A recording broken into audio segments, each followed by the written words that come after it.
L'inflation repart à la hausse en France, plus 1,7% en mars. Et cette remontée de l'inflation, si elle s'installe, pourrait coûter cher quand on fait nos courses, mais pas uniquement. Ça pourrait coûter cher également à l'État qui verse beaucoup d'aides sociales.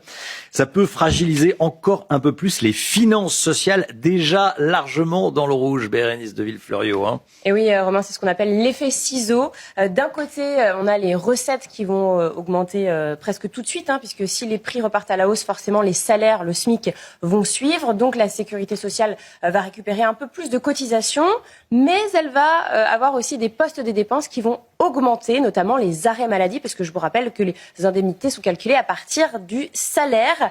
Et il y a un autre piège, quand le SMIC monte, les allègements de cotisations patronales sur les bas salaires montent également. Donc ça va faire plus d'argent à sortir pour la sécurité sociale. Donc plus d'inflation, c'est pas automatiquement plus d'argent dans les caisses? Pas du tout, Romain. Et il y a un gros risque qui arrive dans un second temps. Ce choc s'appelle l'indexation. Alors vous savez, en France, beaucoup de prestations sociales sont revalorisées en fonction de l'inflation de l'année passée. Les pensions de retraite ont été revalorisées le 1er janvier de 0,9%. Le RSA et la prime d'activité, on en a parlé, ont été revalorisés au 1er avril de 0,8%. Donc si les prix repartent vraiment à la hausse en 2026, la grosse facture, elle se verra en 2027. Alors, geler les retraites, le RSA, la prime d'activité, ça serait une solution? Oui, ce serait une solution. Mais là, c'est vrai qu'on touche un sujet très sensible, un sujet explosif, c'est-à-dire protéger le pouvoir d'achat ou protéger les comptes de l'État, les comptes sociaux de l'État. Je vous rappelle, pour le budget 2026, il avait été envisagé de geler les pensions de retraite. Finalement, ça avait été retiré.